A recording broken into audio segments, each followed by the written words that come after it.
pose with the fans. Pose with the pose with the pose with the fans. Pose with the pose with the pose with the fans. Pose with the fans.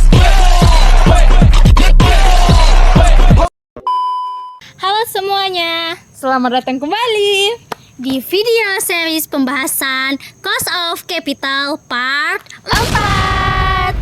Hari ini kita akan membahas salah satu konsep yang sangat penting dalam manajemen keuangan, yaitu Weighted Average Cost of Capital atau biasa disingkat WACC. Apa sih itu WACC? Jadi, secara sederhana, WACC itu adalah biaya modal rata-rata tertimbang. Kenapa rata-rata tertimbang? Karena perusahaan itu biasanya tidak hanya menggunakan satu jenis modal saja. Mereka bisa menggunakan kombinasi utang jangka panjang, saham preferen, dan saham biasa.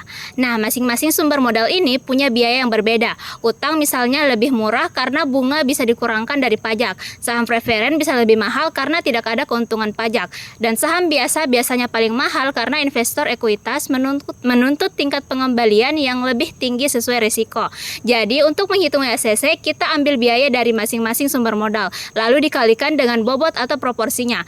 Dalam struktur modal perusahaan, hasil akhirnya adalah satu angka rata-rata tertimbang dari semua biaya modal. Selanjutnya ada 4 hal penting dalam penghitungan WACC. 4 halnya itu ya, pertama, bobot harus non-negatif dan jumlahnya 1,1.0. Ini memastikan semua sumber modal diperhitungkan. Yang kedua, bobot dihitung berdasarkan nilai pasar, bukan nilai buku. Kenapa? Karena nilai pasar lebih mencerminkan beberapa modal yang benar-benar ditanamkan investor pada saat ini. Yang ketiga, ekuitas dari laba ditahan menggunakan RS, tapi kalau perusahaan menerbitkan saham baru, biaya ekuitas jadi lebih tinggi karena ada biaya flotasi, dalam hal ini digunakan RN. Yang keempat, biaya utang selalu dihitung setelah pajak karena bunga bisa dikurangkan dari pajak. Maka biaya real utang lebih rendah dibandingkan biaya nominalnya. Yaitu mengenai capital structure rates. Dalam menghitung WACC, satu prinsip utama yang sering ditekankan adalah bahwa bobot modal harus dihitung berdasarkan nilai pasar, bukan nilai buku. Hal ini penting karena nilai pasar lebih mencerminkan kondisi aktual perusahaan di mata investor, sementara nilai buku hanya menunjukkan catatan historis di laporan keuangan. Untuk memahami mengapa hal ini penting, mari kita ambil contoh Netflix pada tahun 2020. Di neraca perusahaan saat itu tercatat ekuitas senilai sekitar 8 miliar dolar dan utang jangka panjang sebesar 19 miliar dolar.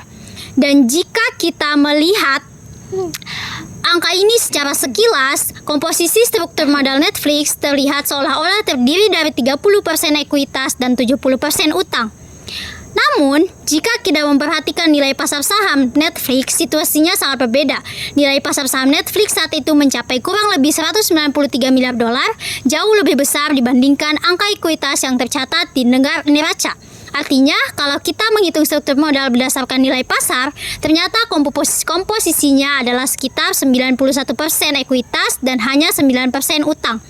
Perbedaan yang sangat besar ini menunjukkan bahwa mengandalkan nilai buku bisa memberikan gambaran yang menyesatkan. Nilai buku hanya mencatat beberapa modal yang disetor atau akumulasi laba ditahan pada masa lalu. Sedangkan nilai pasar mencerminkan ekspektasi investor terhadap prospek masa depan perusahaan. Investor membeli saham dengan harga tertentu karena mereka yakin perusahaan akan menghasilkan arus kas di masa depan. Jadi, ketika menghitung bobot dalam WACC, nilai pasar harus selalu diprioritaskan. Dengan cara ini, perusahaan dapat memperoleh gambaran biaya modal yang lebih akurat. Baik, WACC sebagai hurdle rate. Selain digunakan sebagai rata-rata biaya modal, WACC ini juga memiliki fungsi praktis lain yang sangat penting, yaitu sebagai hurdle rate atau tingkat rintangan. Hurdle rate ini adalah angka minimum yang harus dilewati oleh tingkat pengembalian sebuah proyek agar dianggap layak untuk dijalankan. Dengan kata lain, jika proyek menghasilkan return di atas WACC, proyek tersebut berpotensi meningkatkan nilai perusahaan. Sebaliknya, jika return proyek lebih rendah dari WACC, proyek tersebut akan mengurangi nilai perusahaan dan sebaiknya ditolak. Namun, penggunaan WACC sebagai Hurdle rate ini tidak boleh dilakukan secara kaku. WACC hanya tepat dipakai untuk proyek-proyek yang risikonya setara dengan risiko rata-rata perusahaan. Jika perusahaan menjalankan proyek dengan risiko yang jauh lebih tinggi dibandingkan operasi normalnya, maka menggunakan WACC itu rata-rata sebagai patokan akan terlalu rendah dan bisa menyesatkan. Dalam kasus seperti itu, hurdle rate ini yang dipakai harus dinaikkan agar sesuai dengan risiko tambahan yang dihadapi.